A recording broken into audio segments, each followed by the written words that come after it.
சேனலை சப்ஸ்கிரைப் செய்யாதவங்க சேனலை சப்ஸ்கிரைப் செஞ்சுக்கிட்டு செய்திகளை தெரிந்து கொள்ளும்படி அன்புடன் கேட்டுக்கொள்கிறேன். பாவேந்தர் பாரதிதாசனின் பிறந்தநாள் விழா தமிழ் வார விழா நிறைவு விழாவுக்கு முதல்வர் மு க ஸ்டாலின் தலைமையேற்று 5 சிறந்த தமிழ் எழுத்தாளர்களின் படைப்புகளை நாட்டுடைமையாக்கி அவர்களின் குடும்பத்தினருக்கு பரிசு தொகையும் பல்வேறு போட்டிகளில் வெற்றி பெற்றவர்களுக்கு பரிசுகளும் வழங்கியுள்ளார். நாடு முழுவதும் இன்று நீட் தேர்வு நடைபெற்றது. சென்னை, மதுரை, திருச்சி உட்பட 31 மாவட்டங்களில் தேர்வு நடைபெற்றது. இந்நிலையில் ஆடையில் நிறைய பட்டன் இருந்ததால் நீட் தேர்வு எழுத அனுமதி மறுத்ததால் உடனே அங்கிருந்த பெண் போலீஸ் புதிய ஆடை வாங்கி கொடுத்த சம்பவம் பெரும் நெகிழ்ச்சியை ஏற்படுத்தியுள்ளது. நீட் தேர்வறையில் மாணவியின் பட்டன் நீக்கப்பட்டதால் போராட்டத்தில் ஈடுபட்ட மாணவ அமைப்பினர் கைது செய்யப்பட்டனர். சென்னையில் மாலை திடீரென மாறிய வானிலையால் விமான சேவை பாதிக்கப்பட்டது. பஹல்காம் தாக்குதல் சம்பவத்தை கண்டித்து பாஜக சார்பில் நாளை கவன ஈர்ப்பு போராட்டம் நடைபெறும் என்று அக்கட்சியின் தமிழக தலைவர் நயினார் நாகேந்திரன் தெரிவித்துள்ளார். வேலூர் மாவட்டம் அணைக்கட்டு தாலுகா பள்ளிக்கொண்டா அடுத்த கீழ் கிருஷ்ணாபுரம் பகுதியைச் சேர்ந்தவர் கட்டிட தொழிலாளி ரவிக்குமார் வயது 30, இவருக்கும் ஓதியத்தூர் பகுதியைச் சேர்ந்த விஜயசாந்தி வயது 25 என்பவருக்கும் கடந்த 8 ஆண்டுகளுக்கு முன்பு திருமணம் நடைபெற்றது. இவர்களுக்கு 2 ஆண் குழந்தைகள் உள்ள நிலையில் நேற்று இரவு முதல் கணவன் மனைவிக்கு இடையே குடும்ப தகராறு ஏற்பட்டுள்ளது. இதில் மனைவியை சரமாரியாக தாக்கியுள்ளார். இதில் மயங்கி விழுந்த மனைவியை பள்ளிக்கொண்ட ஆரம்ப சுகாதார நிலையத்திற்கு அழைத்து வரப்பட்டுள்ளனர். அங்கு மருத்துவர்கள் பரிசோதித்த போது அவர் ஏற்கனவே இறந்துவிட்டது தெரிய வந்தது. இருப்பினும் ஆத்திரமடைந்த கணவர் மருத்துவமனை வளாகத்திலிருந்து கத்திரிக்கோலை எடுத்து மீண்டும் பெண்ணை குத்தியுள்ளார். இதை சற்றும் எதிர்பாராத மருத்துவர்கள் அங்கிருந்து பதறி அடித்து ஓடியுள்ளனர். தகவல் அறிந்து வந்த பள்ளிக்கொண்டா காவல்துறையினர் ரவிக்குமாரை கைது செய்து தீவிர விசாரணையில் ஈடுபட்டுள்ளனர். சிவகங்கை அருகே வெளிநாட்டில் இருந்து ஊர் திரும்பியவர் குடும்பத்துடன் விபத்தில் பலியானார். சிவகங்கை அருகே காரும் பைக்கும் நேருக்கு நேர் மோதிக்கொண்ட விபத்தில் 3 பேர் பலியான சம்பவம் அப்பகுதியில் சோகத்தை ஏற்படுத்தியுள்ளது. ராமநாதபுரம் மாவட்டம் முதுகுளத்தூர் தாலுகா காக்கூர் கிராமத்தை சேர்ந்த ஒருவர் பட்டாவில் பெயர் மாற்றம் செய்ய ஆன்லைனில் விண்ணப்பம் செய்துள்ளார். இதற்காக கிராம உதவியாளர் ராசையா ரூபாய் 5000 லஞ்சம் கேட்கப்பட்டதாக கூறப்படுகிறது. இந்நிலையில் ரூபாய் 5000 லஞ்சம் வாங்கிய கிராம உதவியாளர் கைது செய்யப்பட்டுள்ளார். சிதம்பரத்தில் அதிமுக கடலூர் கிழக்கு மாவட்ட அண்ணா தொழிற்சங்கத்தின் சார்பில் மே தின விழா பொதுக்கூட்டம் நடைபெற்றது. கூட்டத்திற்கு அண்ணா தொழிற்சங்க பேரவையின் மண்டல தலைவர் சந்திரசேகரன் தலைமை தாங்கினார். எங்க கூட்டணி வெற்றி கூட்டணி என்று அதிமுக எம்எல்ஏ பாண்டியன் பேசியுள்ளார். முன்னாள் IAS அதிகாரி சகாயத்தின் பாதுகாப்பை உறுதி செய்திட தமிழக அரசு நடவடிக்கை எடுக்க வேண்டும் என சீமான் வலியுறுத்தியுள்ளார். உலகெங்கும் தசைநார் சிதைவு எனப்படும் மரபணு சம்பந்தப்பட்ட நோயால் பாதிக்கப்படும் குழந்தைகளின் எண்ணிக்கை நாளுக்கு நாள் அதிகரித்து வருகிறது. இந்நிலையில் தசைநார் சிதைவு நோய் பாதித்த குழந்தைகளுக்கு உதவிக்கரம் நீட்டுவதற்காக கோவையில் தன்னார்வ அமைப்பு கிரிக்கெட் போட்டி நடத்தியது. சென்னை மற்றும் புறநகர் பகுதியில் கடந்த சில தினங்களாக கடுமையான வெயில் வாட்டி வந்த நிலையில் இன்று பகலிலிருந்து இருள் மேகம் சூழ்ந்தது. மாலை 3:30 மணியிலிருந்து திடீரென பலத்த காற்றுடன் மழை பெய்து வந்த நிலையில் சென்னையில் திடீர் மழை காரணமாக தரையிறங்க முடியாமல் வானில் விமானங்கள் வட்டமடித்தன. திருச்சி தேசிய நெடுஞ்சாலை மாதிரிப்பட்டி பிரிவு அருகே பழைய இரும்பு கடையில் தீ விபத்து நேரிட்டது. இவ்விபத்தில் சுமார் 2 லட்சத்துக்கும் அதிக மதிப்பிலான பழைய பொருட்கள் எரிந்து சேதமடைந்தன. தூத்துக்குடி மாவட்ட அரசு இசைப்பள்ளியில் 2025-26 கல்வியாண்டிற்கான மாணவ மாணவியர் சேர்க்கை நாளை முதல் நடைபெற உள்ளது.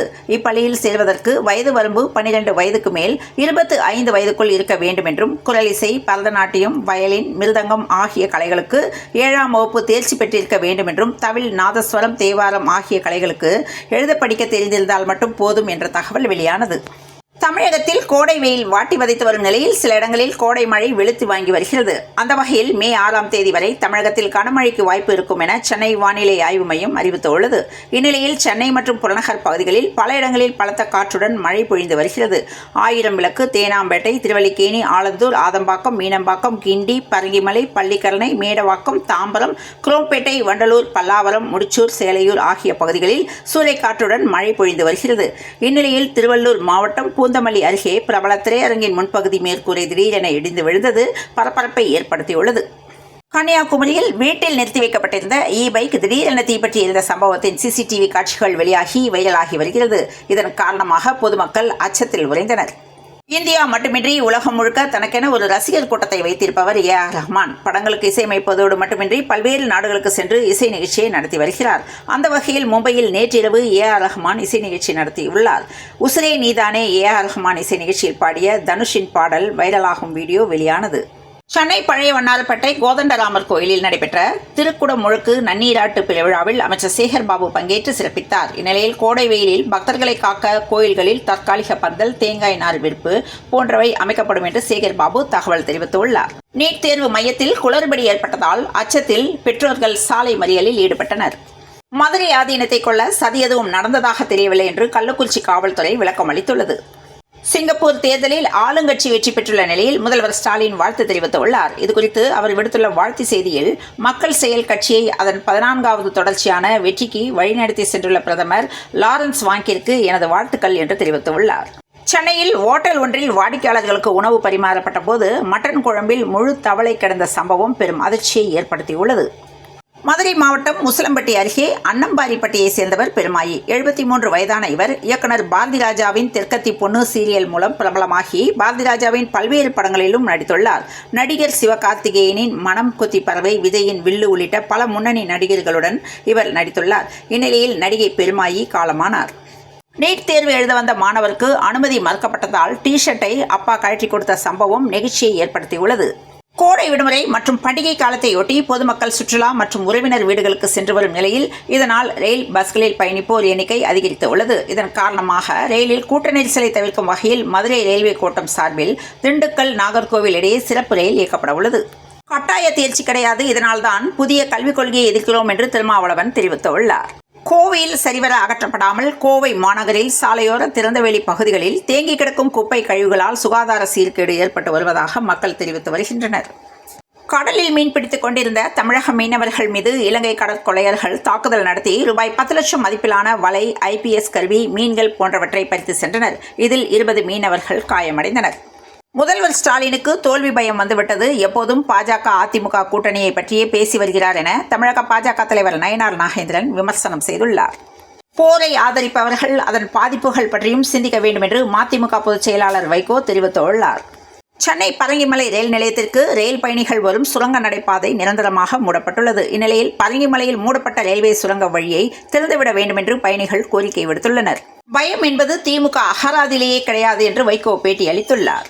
கள்ளக்குறிச்சி மாவட்டம் கூவாகம் ஏரியில் தவறி விழுந்து உயிரிழந்த சிறுவன் சிறுமியின் பெற்றோர்களுக்கு தலா ரூபாய் 3 லட்சம் நிதியுதவி வழங்கிட முதலமைச்சர் மு க ஸ்டாலின் உத்தரவிட்டுள்ளார்.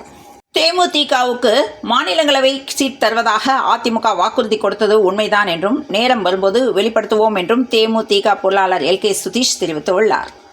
ஒரே ஓவரில் 5 சிக்சர் சாதனை பட்டியலில் ரியான் பராக் இணைந்தார்.